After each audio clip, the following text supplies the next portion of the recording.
Ja, aga siis tere tulemast meie Manki stuudiosse ja täna meil on külas Liisa Fernand ja Seth Wojnarowski.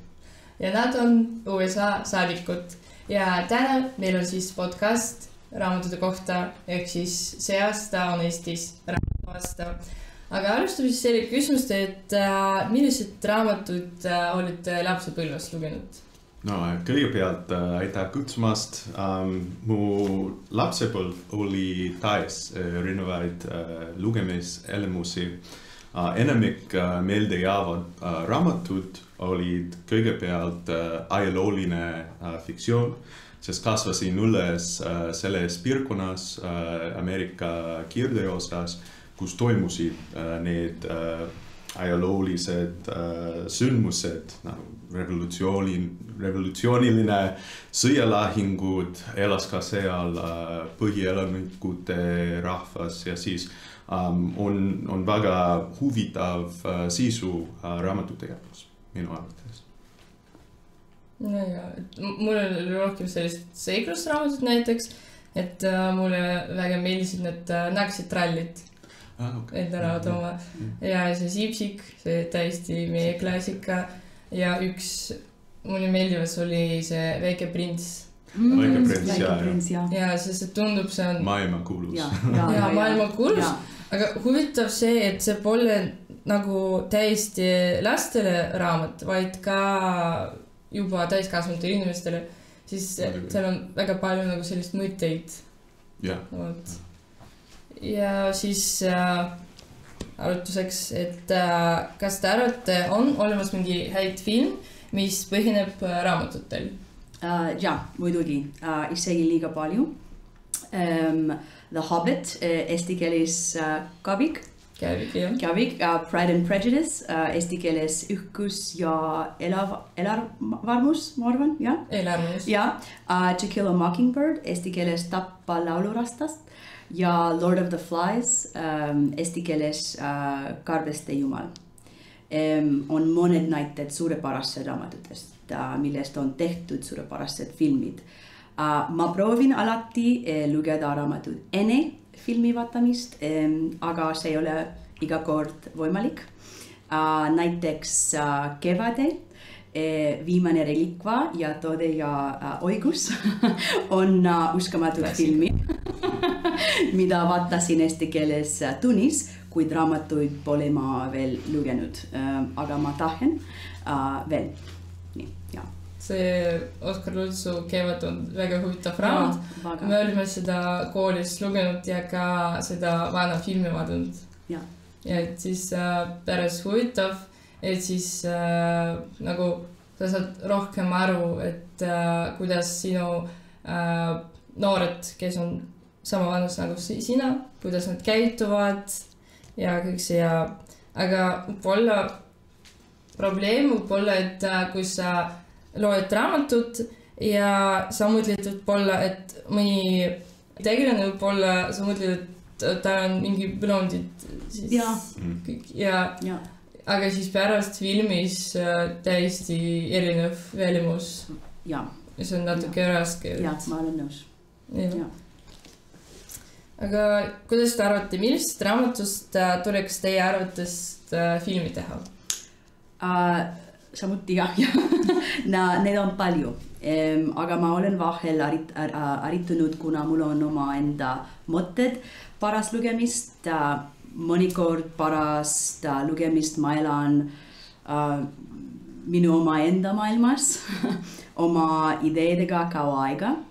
Aga kui ma vaatan filmi, minu oma unistuse maailm kaob. Seetõttu pärast lugemist ma olen kurb, kuna ei ole valmis, et lugu lõpeb. Nii ma tahan filmi vaatada, et lugu jätkata. Ma arvan, et enamikest raamatud on juba tehtud filmid, siiski mõned filmid ei ole head adaptatsioon. Näiteks Animal Farm, Loomaga farm, ma arvan, jah. Ma olen väga ületanud, et Catcher in the Rye, Pudja rukkis, jah?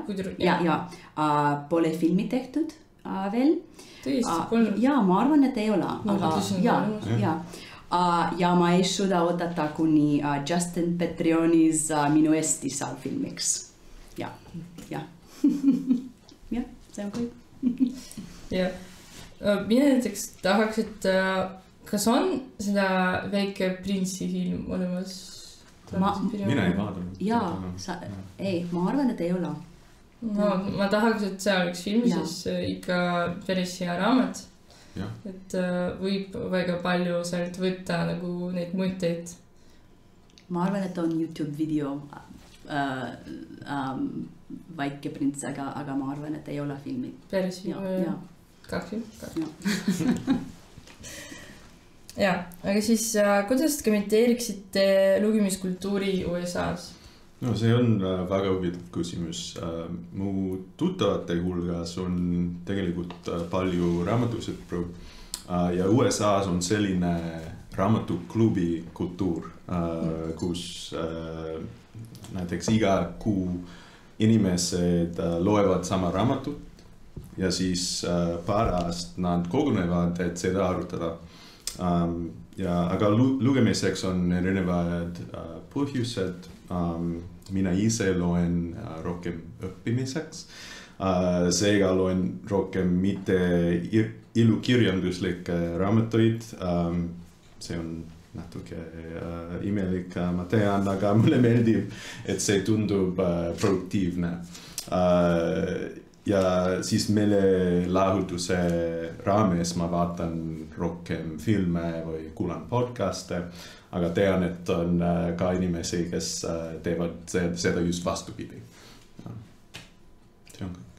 Ja, aga ma mõtlen, et nagu ükskõik, et me kõik saame lugeda, mida me tahame ja see võib-olla ei ole väga provokatiivne.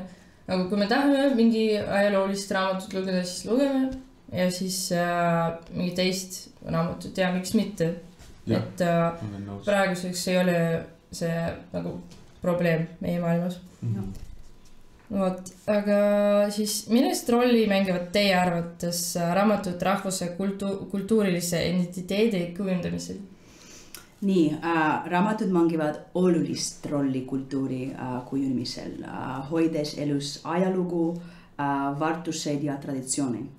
Raamatud aitavad inimesel aru saada jagatud kogemustest ja kultuurist. Kirjandus kujundab ka keelt, suhtlemist ja rahvuslikku uhkust sidudes inimese temamaga. Lugude abil võivad raamatud vaidlustada kultuurilisi norme ja olla aluseks muutustele ja raamatud on tähtsad määratlemisel selles, kes me oleme rahvana, ma arvan. Ja, me siis... On nii keeruline küsimus, ma arvan, kuna ma arvan, et iga inimes ütleb midagi erinev. Ma arvan, et mis ma arvan on erinev kui seda arvan, aga ma arvan, et on väga oluline. Ja, et on väga palju arvamusi ja pole mingi vale omaks. Ja mina näiteks ka mõtlen, et kui sa loed mingi teist riiki raamatut, siis saad aru nende kultuurist rohkem. Ja kui sa just loeb nende keeles, näiteks kas inglise keeles või eesti keeles või hispaania keeles, et siis sa võid keelt õppida ja siis kõik päris suur teema, aga tähtis ka. Nii, aga siis rohkem teie teema poole, et kas arvate, et raamatute lugumine aitab diplomaatilises tegevused ja kui jah, siis kuidas? Jah, aitab küll, aitab palju minu töös diplomaadina. Raamatud aitavad inimestel üksteist mõista, jagades erinevaid seisukohti ja kogemusi, tekitades empatiat ja kuuluvustunnet. Raamatud aitavad ka diplomaatidel õppida minevikus toimunud rahvusvahelist sündmusted ja konfliktidest aitavad neil lahendada praeguseid probleemi, ma arvan. Kuid kõige olulisem on, et raamatud ühendavad meid, sest kirjandus toob meid kokku. Ma võin olla kas Indias või Brasiilias, aga Harry Potter saab ikka jagu Lord Voldemorti. Spoiler alert. Vabandage, spoiler alert. Ja. Kas te olite nagu lugenud palju raamatuid, kui te olite siin nagu Eestis?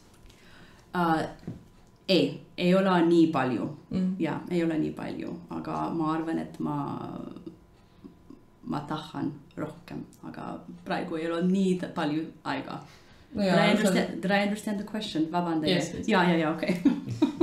Ja, aga siis arusaadavalt, et teil on ka enda töö olemas, mis on päris tähtis. Ja. Vot.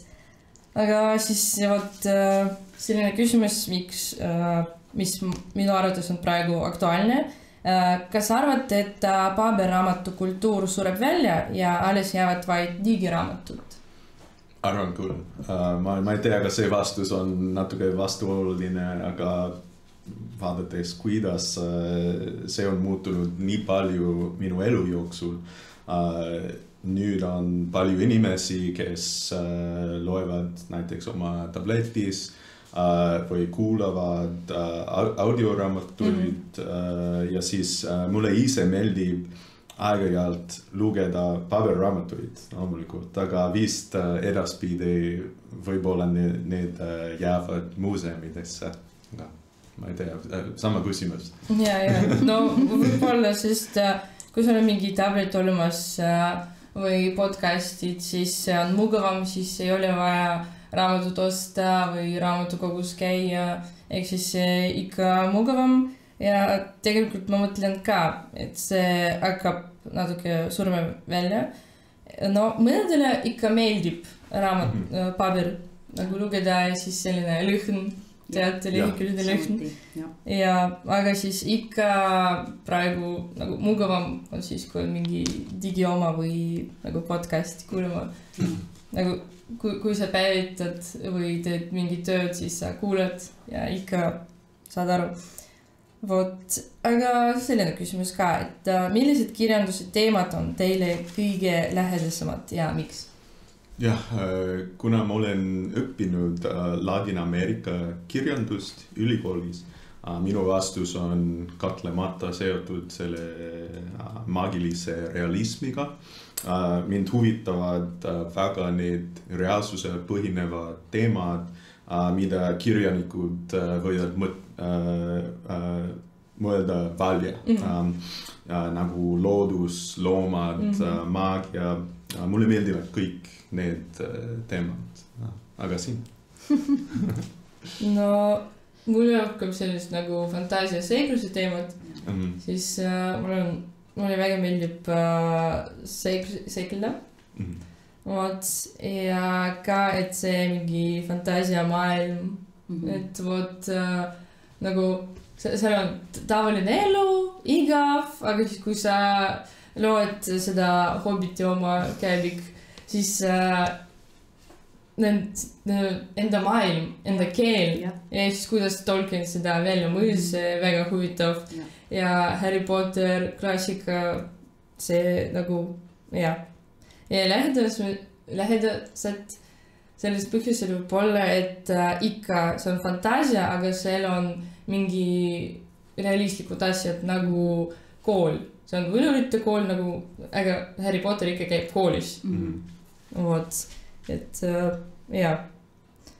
Vot, aga siis millised raamatud muudavad inimesed lahkemaks? Paljud raamatud, ma arvan. Haridus on võti, mis avab ükse empatia võimele ja empatia teeb meid holivamaks. Kui minu tõttar loeb jälle Charlotte's Web, eesti keeles Charlotte Coop võrku, ma arvan, jah. Ta saab aru, kui tahtis on teisi aidata, ilma midagi vastu ottamata. See on õpitud lahkuks. Ja, väga tahtis. No ja, et kui sa loed raamatut, siis nagu saad aru teisi inimesi mõtteid ja et nagu nende käitumisviisid ja siis kui sa saad nagu neid aru saada, siis see väga mõjutab ja siis sa saad aru saada, et lähkemaks olla nagu parem kui mingi negatiivne. Nagu tõesti. Ja. Aga siis ikka tuleb raamatut lugeda. Ja. Aga siis, mis te arvate noorte seas lugemise populariseerimise algatustest? See on minu lemmikküsimus, sest minu ema oli kooli raamatukogu hoidja. Ta on ikka elus, ta praegu on pensionär. Aga tema elutöö oli just see, et muuta lugemine populaarseks noorte seas. Ja ta alati ütles, et kõige tähtsam asi oli see, et juba varakult koolilapsed õpivad lugemist nautima. Ükskõik mida nad loevad, aga niimoodi lugemine võib saada eluaegne hobi. Ja ma märkasin veebruaris, et vabariigi president ütles midagi samasugust oma vabariigi aastapäeva kõnes, tutvustades Eesti raamatu aastat ja ma olen täiesti nõus selle ideega. Praegu on nähtav, et nagu ei ole väga palju noori, kes käivad raamatukogus ja loevad raamatud, et ikka nad pigem mängivad PlayStationis, aga ikka see aitab, kui sa loed, see aitab ikka keelt õppida, nagu üldse lugeda selles mõttes ja et meil oli podcast ühte raamatukogu juhatajaga ja siis nemad näiteks teevad erinevad blogid, et kus noored saavad kirjutada mingi võtisõna ja siis pärast nagu seeklus või armastus ja siis seal ilmuvad raamatud, mis on selle teema põhilised. Ja aga siis see on päris raske töö, et me proovisime ka näidata noortele, et ikka tasub lugeda. Ja see mõte, et väga palju žanre olemas, ajalooline, seikluste omad, armastuste omad ja ikka praeguseks on populaarsemad ka komiksid. Komiksid, jah. Aga minu arvates komiksid on pärit nagu USA-st. Ja minu tütar, ma arvan, et komiks on tema lemmik raamat ja tal on 6 aastat vana. Nii ma arvan, et kuna on paljud pildid, on parem temale. Aga ma arvan, et samuti, et komiks USA-s on alati nii populaarne. Ma arvan, et on kultuuri Ameerikas. Mulle meeldib, et ma ikka veel loen komiksid. Ehk siis kui on pildid ja see on rohkem huvitav kui lihtsalt mingi tekst. Ja mul on näiteks olemas Deadpooli oma komiksid ja Marveli ja DC omad, mis ikka mulle ka meeldivad. Ja see nagu kultuuri identiteedi kujundamisel, et komiksid ja see asi, et kui ma mõtlen komikside kohta, siis ikka USA. On nagu filmid. Ja, tõesti, kui sa oled 6 aastat vana laps, siis tundub nagu sa oled filmi vaadanud. Ja. Igor on küsimused lõpetud. Kas teil on mingi küsimus, mida tahaksite arutada või rääkida? Kas raamatukogu on populaarne Eestis? Kas minna raamatukogus on populaarne? No, ma arvan, et praegu pole mitte nii populaarne, aga ikka praeguseks raamatukogud proovivad teha seda huvitavamaks, et nad teevad blogid, nad teevad lugemisklubid ja me olime ka kutsunud siia ühte raamatukogu töötaja ja ta tegi anime seda kunstitöötuba. Et noored proovisid animeed siis õppida, kuidas siis. Aga näiteks kui sa õpid ülikoolis, siis sa pead ikka sinna minna või koolis, kui ei ole koos mingi siis raamatud, siis ikka pead minna. Aga minu lapsepõlves see oli väga populaarne, ma ise olin väga tihti käinud, aga praeguseks tundub, et rohkem see jääks tagaplaani, et nad pigem kuulevad podcaste YouTube'is, siis jah. Aga ikka raamatud ja lugemine on väga tähtis, et õppida keelt, midagi endale võtta kaasa nagu mingid mõtted ja et enda fantaasiaga parandada. Alati. Ehk siis mulle väga meeldib, et see aasta on just raamatu aasta meil Eestis. Aga ütleks veel, et eesti keel ei ole meie külaliste emakeel, siis ütleks, et ta oleks väga hästi. Aga siis veel kord aitäh ja noortele, et loete rohkem. Aitäh.